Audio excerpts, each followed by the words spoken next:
आपको बता दें, बांग्लादेश को इन दिनों 80 साल के मोहम्मद यूनुस चला रहे हैं और दर्जनों वादों के बाद भी यूनुस हिंदुओं को सुरक्षा नहीं दे पा रहे। बांग्लादेश में अराजकता का राज है। उपद्रवी बांग्लादेश की सड़क पर खुलेआम घूम रहे हैं, मारपीट, तोड़फोड़ और आगजनी कर रहे हैं। उसी की ही तस्वीर भी आपके सामने है, क्योंकि अब आपको बता दें, पुलिस और दूसरी सुरक्षा एजेंसीज का भी कहीं कोई अता पता नहीं है। बांग्लादेश की सड़क पर प्रदर्शनकारी बेखौफ घूमते नजर आ रहे हैं, जो मन में आ रहा है कर रहे हैं। प्रदर्शनकारी इतने बेखौफ हो चुके हैं कि एक राष्ट्रीय पार्टी का दफ्तर तक जला दिया है। विरोधियों पर चुन चुनकर वार हो रहे हैं, हमले हो रहे हैं, उनके घरों को निशाना बनाया जा रहा है, ऑफिस को टारगेट किया जा रहा है। बांग्लादेश के हिंदुओं पर अत्याचार की घटनाओं में भी बढ़ोतरी हो रही है और देश में जगह जगह उन पर हमलों की भी खबर है। झूठे मुकदमों में फंसाने की साजिश को लेकर भी दावे किए जा रहे हैं। ये सब कुछ प्रदर्शन के नाम पर हो रहा है। अमेरिका के पूर्व राष्ट्रपति और रिपब्लिकन पार्टी के उम्मीदवार डोनाल्ड ट्रंप ने भी अब हिंदुओं पर हो रहे अत्याचार पर चिंता जताई है। अब बांग्लादेश में हिंदुओं के खिलाफ बढ़ती हिंसा का विरोध करने वाले चिन्मय दास की मुश्किलें कैसे बढ़ गई हैं। खबर है कि चिन्मय दास के खिलाफ अब बांग्लादेश में देशद्रोह का मामला दर्ज किया गया है और चिन्मय दास हिंदुओं की सुरक्षा और हिंसा के खिलाफ लगातार जिस तरीके से आवाज उठा रहे हैं, जिसके लिए वो देश के अलग अलग इलाकों में प्रदर्शन कर रहे हैं, 25 अक्टूबर को हुए एक प्रदर्शन को मुद्दा बनाकर उनके खिलाफ झूठा मामला दर्ज किया गया है। चिन्मय दास पर आरोप लगाया गया कि उन्होंने एक रैली में बांग्लादेश के राष्ट्रीय ध्वज का भी अपमान किया। चिन्मय दास के साथ 19 और लोगों के खिलाफ देशद्रोह का मुकदमा दर्ज किया गया है। देशद्रोह का ये मुकदमा चटगांव में दर्ज किया गया। चटगांव पुलिस ने आरोप लगाया कि प्रदर्शन के दौरान बांग्लादेश के राष्ट्रीय झंडे के ऊपर इस्कॉन का भगवा झंडा फहराया गया। बांग्लादेश में हिंदू अल्पसंख्यकों को नई तरह की परेशानी का भी सामना करना पड़ रहा है। उनके साथ भेदभाव हो रहा है, उन्हें अलग अलग तरह से टारगेट किया जा रहा है। अपने ऊपर हो रहे अत्याचार का विरोध करने के लिए बांग्लादेश के हिंदू अब सड़क पर हैं। हिंसा के खिलाफ विरोध प्रदर्शन की ही ये तस्वीर आपके सामने। बांग्लादेश के अलग अलग शहरों से हिंदुओं के विरोध प्रदर्शन की तस्वीरें तो सामने आ रही हैं, लेकिन सबसे आक्रामक विरोध प्रदर्शन चटगांव में हो रहा है, जहां चटगांव में हजारों की संख्या में हिंदू अपने खिलाफ हो रही हिंसा और भेदभाव का विरोध जताते नजर आए। विरोध प्रदर्शन करने वालों में महिलाएं और बच्चे भी शामिल हैं।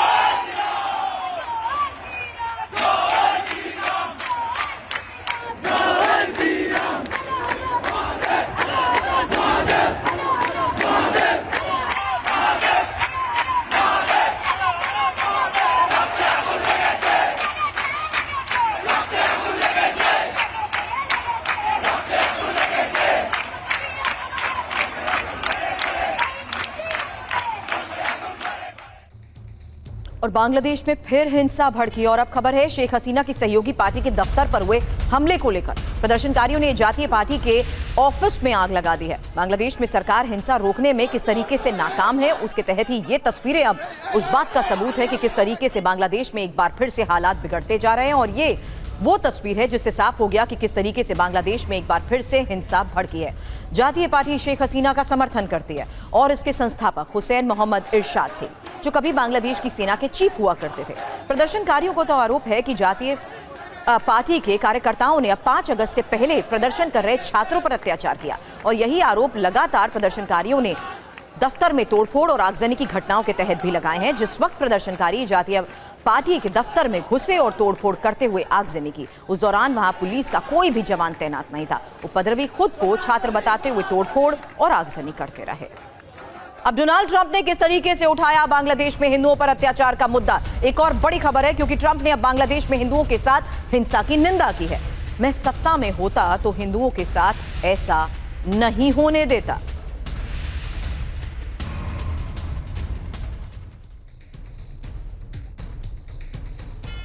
आपको बताते हैं कि डोनाल्ड ट्रंप ने बांग्लादेश में हिंदुओं पर हो रहे अत्याचार पर क्या कहा है।